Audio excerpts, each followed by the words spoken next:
Sean Gibbons nagparamdam na naman sa former 3-Division World Champion na si John Riel Casimero, pati Memo Heredia nakisawsaw na rin. Labis na nanghinayang sa karera ni John Riel Casimero, kapatid ni Alas na si Coach Jason, ginawang dahilan ng pagkasayang sa karera ni Cuadro Alas. Dito po galing makwento ang balitang ibabagi ko sa inyo.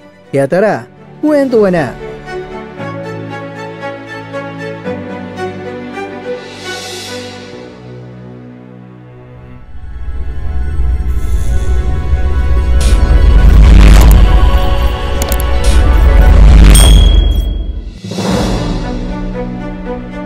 Nagulantang na naman ang lahat dahil ang mga buwan na rin na hindi pinag-usapan ang issue patungkol kay Casimero at ang Team Manny Pacquiao Promotions, pero marami ang nabigla dahil bakit bigla na lang nag-post itong si Gibbons ng ganito. Video ng magkapatid na Casimero na tila nagbibiro lang o dinadaan sa dilaan ng trip ng dalawa. Kaya naman marami ang nagulat dahil tila ba nagparamdam na naman si Sean Gibbons sa dalawang magkapatid na Casimero. Dalawa lang ang maaring dahilan kung bakit ginawa ito ni Sean Gibbons sa mga magkapatid. Maaring nagparamdam para baka sa posibleng balik tambalan, pero parang kinakailangan pa muna na yanigin ang kalupaan para mangyari ito. Ang iba naman mga kwento ay maaring literal na nagparamdam o para muling pag-usapan hanggang lumating sa punto na ligawan para sa balik tambalan ng Team Casimero at Manny Pacquiao Promotions. Marami ang gusto na kahit si Casimero ay busy sa negosyo ay hindi pa rin makakalimutan ang pagpapawis para mapagpag ang kalawang sa katawan dahil baka masobra ng chibugan session kaysa sa training session. Para kung ganun mga kakwento, kahit walang laban ay nagpapalakas pa rin ng katawan at syempre ang gasolina ay tatagal pa rin hanggang sa dulo ng laban. Kaya naman sa post na ito ni Gibbons, samot-sari ang naging reaksyon ng mga Pinoy boxing fans, lalong-lalo na ng strength and conditioning coach ni Casimero na si Angel Memo Heredia ay nag-comment pa sa nasabing post ni Gibbons at sinabing, ang aking pinakanasayang na oras at pera sa pagtulungan sa taong ito na tumutukoy kay John Riel. Nakuha niya ang kanyang tatlong pinakamahusay na tagumpay at nasira pa rin ang kanyang karera sa kanyang retarded na kapatid na tumutukoy kay Coach Jason Casimero.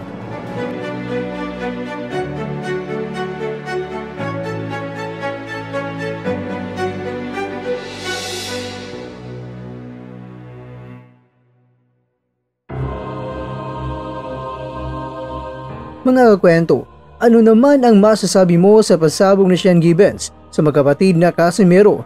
Sa sinabi ni Memo ay sang-ayon ka ba? Sa sinabi ni Memo ay sang-ayon ba kayo sa kanyang pinupunto? Ito kay paraan lang para muling pag-usapan ang dalawang kampo o pang-inis lang sa Team Casimero.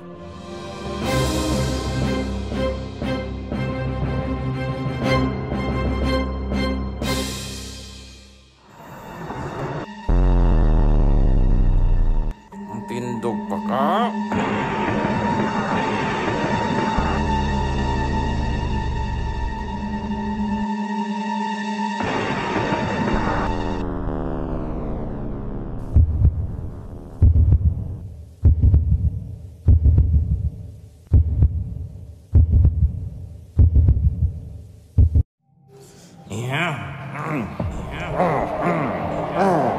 Tungkol ka.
Igit. Igit ka. Buhi pa ka. May langgam ba? Bangon pa ka? Bangon pa ka? Sige, may langgam ba? Tindog. Sabay, gahi ni? Gahi ka? Yay. Gahi ka? Da.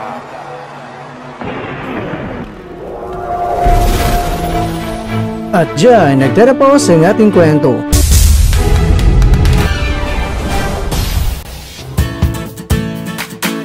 Maraming salamat mga kakwento sa inyong panonood. Pero baka naman mga kakwento ay nagustuhan niyo po ang kwento natin ngayon. Baka pwede niyo po akong mabigyan dyan ng like, subscribe at pa-click na rin sa bell button.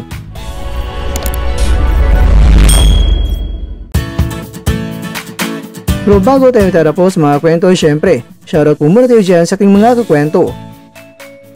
Kay kakwentong Ben Talkers, kay kakwentong Robert Silang, kay kakwentong Ildefonso Ilezaga, at kakwentong nanonood ngayon, shoutout sa iyo dyan. Bueno, hanggang dito na po muna ang ating kwentuhan, at abangan nyo na po ating susunod na video. At dito na po yan sa isang channel na kung saan maaring ito'y mga kwentong di pa na kwento sa inyo.